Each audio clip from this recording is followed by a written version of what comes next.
Namaste, Assalamu alaikum, good morning.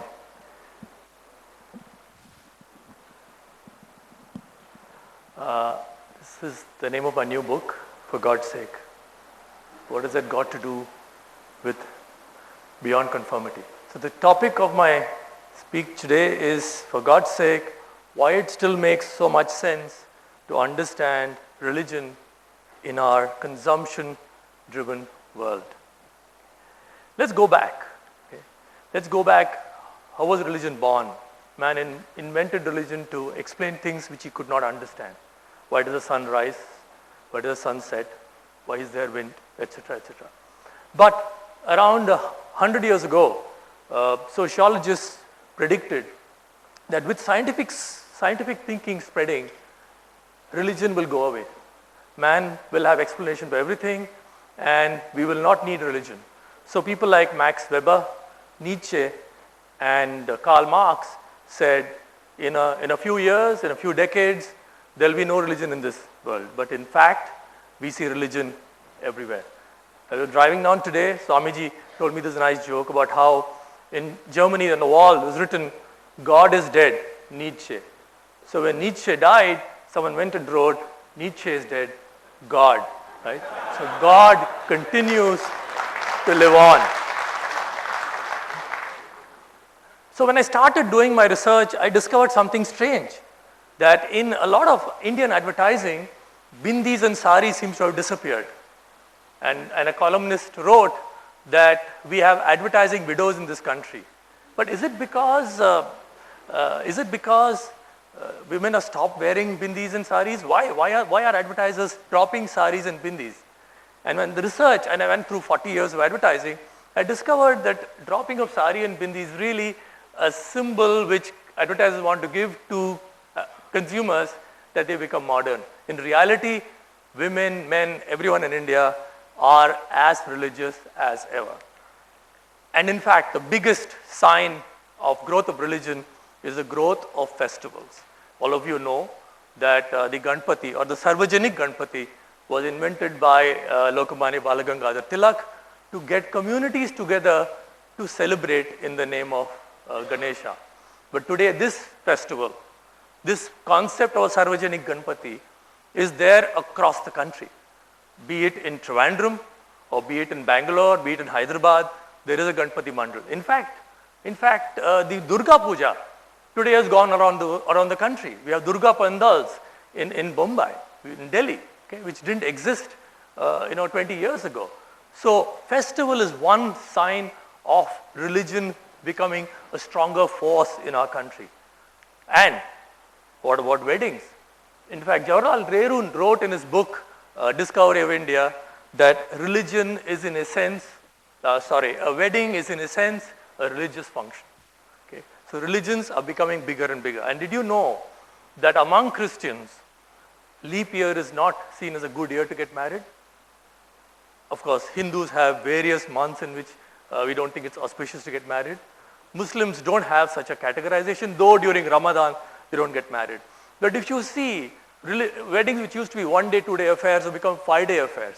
In fact, even in Kerala, I'm told, where an average wedding used to last between 3.5 to 4 minutes, today they're talking of 3 day weddings. Okay, weddings are becoming big, and even religious rituals in weddings are becoming big, and young people are willing to actively participate in these rituals. So when you get married, you feel happy, what do? You travel. Okay? And research says that 50% of all the leisure travel in India is for religious reasons. And in India is dotted with innumerable holy places to visit.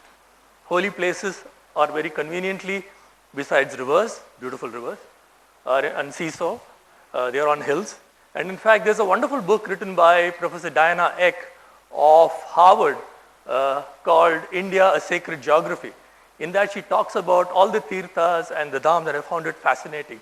There are hundreds of places. Tirthas are where we cross, and dhams are where we settle, and there are numerous wonderful places around India where people go to. Close to 50% of Indians travel for religious reasons. So we travel, and then where do we go? We go home. right? And our homes have become holy. Vastu Shastra, which none of us knew about 20 years ago, today has become a huge force. No builder can hope to sell a flat if the flat is not Vastu compliant. And in reality, Vastu, the ancient design of houses and actually temples, says that the middle part of the house should be open to the sky. I'm yet to see a flat which is Vastu compliant in this country.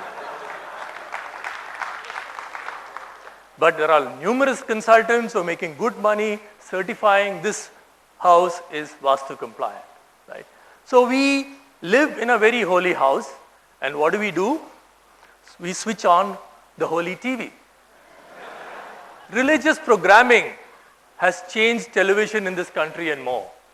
Arvind Rajagopal, New York University, wrote a book called Politics After Television. The telecast of Ramayana and Mahabharata in the mid-80s, according to him, revived Hindutva in this country, brought Hindutva back onto political main stage. So whether it is Ramayana, Mahabharata, or you go back, the first movie ever made in this country was Raja Harishchandra. And there's a wonderful Marathi film called Harishchandrachi Factory, which kind of traces the story of how this film got made, right? So we have had a huge marriage of entertainment and religion in this country, and this is not going away in the near future. In fact, it is growing. And in fact, it's growing so well that Shiva has become cool. Thanks to Amish Tripathi and his trilogy of books, which I'm told have sold something like 5 million copies. The single largest selling author of Indian fiction recent times, Amish, right? And Amish made Shiva cool. And of course, there is a wonderful television program called Mahadev, okay, which is a top program. In this, the Shiva is not a scrawny, dirty person. He has got 6 packs. He runs, he jumps. And if you've read Amish's book, Shiva uses pretty interesting inebriums as well, right? So Shiva has become very, very cool. And the oldest form of worship which we've had is religious music. The oldest form of worship we've had is sitting and singing. So here is a little anecdote. We had this interesting film idea where 8, 9 people had taken off their clothes and they've given it to this lady of the house to wash it in the so-called huge washing machine, and these 6, 7 people are standing around and they were saying, no washing machine can wash so many clothes in one shot. So we wanted to get them to sing that it can't be done, no machine can do it. We tried 6, 7 different musical formats, none of them worked. Finally, we looked up to divine inspiration. And we got it from what is known as the Gregorian chant. Gregorian chant is a musical form invented by the monks of Central and Western Europe, and it is a monotonic kind of a music without any musical accompaniment. That music saved this particular ad, which went on to be a crowd pleaser and very successful in selling products. But that aside, close to 40% of all music other than Bollywood in India is religious music, whether it is bhajans, etc., etc. And of course, a lot of people today have collaring back tones, which are pretty holy. You even get various music during Ayappa time. You get Ayappa collaring back tones. During Diwali, you get Diwali ring back tones. So you get great amount of ring back. So ring back tone again has become very, very holy. And here is a little anecdote. Do you know Parsi-owned cars in Bombay fetch a much better price? Parsis are seen to be a community which look after things well. And therefore, a friend of mine said he got only 50,000 rupees for his 5-year-old Corolla. I said, look, you're a Parsi, you got 50,000 rupees. I would have got 40,000 rupees. Right? A Sikh would have got 30,000 rupees. A Sindhi may have never been able to sell the car. So we have,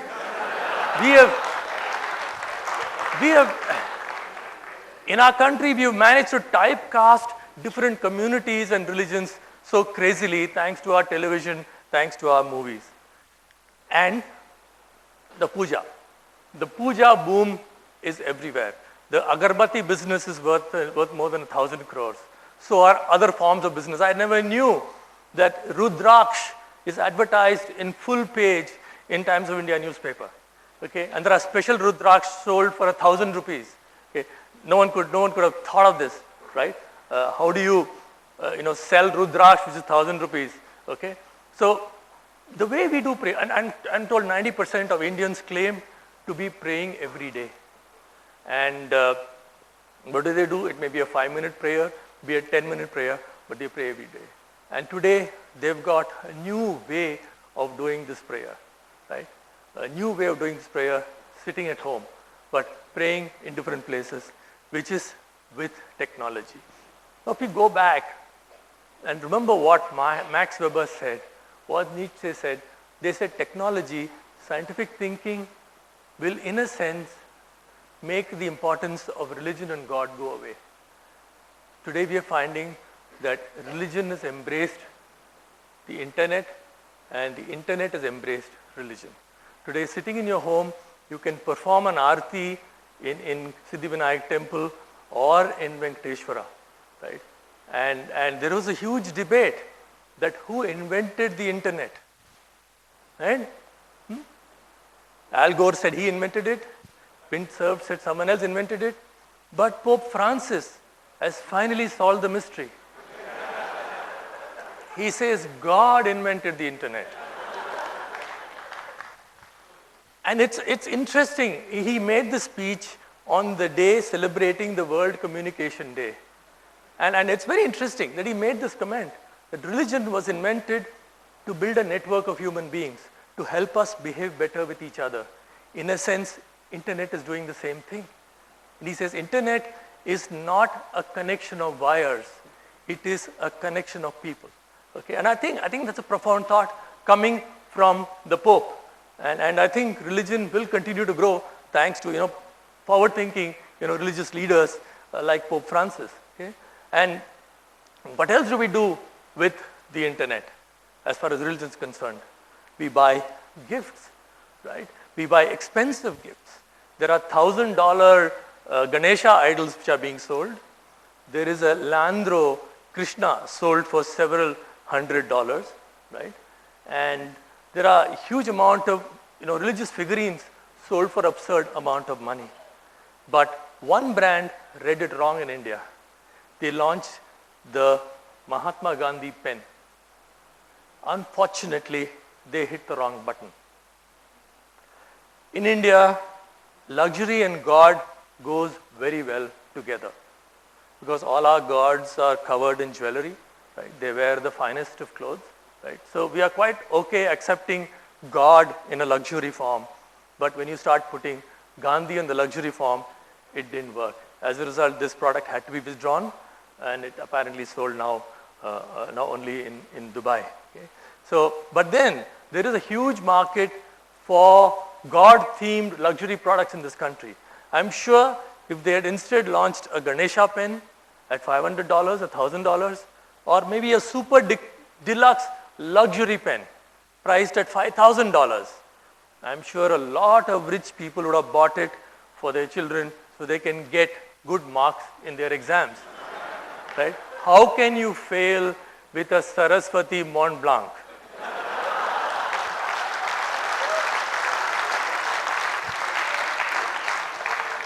Foolproof, right? Okay. So country is changing, and I think one of the things which we as in business don't understand is a large part of certain sections of society. Okay, and I think today Muslims are about 14% of the Indian population. They're set to become close to 20% in 30 years. We at least confessing, we in the marketing world do not understand the Muslim consumer at all. In fact, we know for a fact a large percentage of Muslim population do not buy insurance because of Islamic beliefs. Halal products are yet to come to India in a big way. Islamic finance is still being debated by RBI. One governor said yes, we should allow it. Now the new governor is saying no. So we don't know. But we don't understand certain communities. And it is better that we start waking up and start understanding how these different religious beliefs, religious cultural beliefs overlap with each other, can affect the way we do business. Okay? Which brings me to an important point about spirituality and business education. We, in our business schools, do not spend enough time understanding what are the difference in religions, how do they affect consumer behavior, and how we need to understand it in order not just to sell funny products, but to just understand so that we don't hurt anyone's sentiment. I don't think we are doing enough of this. Right? And there is this old joke about this teacher in class asking this class 5 students, saying, children, what is common to Jesus Christ, Prophet Muhammad, Guru Nanak, and Mahavir? And the kid in the last row puts up his hand and shouts, they were all born on government holidays. Now, our knowledge of religion has to be better than that. Okay? It has to be better than that. So, in fact, in my book, I'm talking about the celebratory aspect of religion. How religion we can actually celebrate our religious diversity in this wonderful country of ours and lead a great and happy life. And I'd leave you with one thought. Wouldn't it be better to buy more cars, more books, more pens in the name of religion rather than shed more blood and tears? So, thank you very much.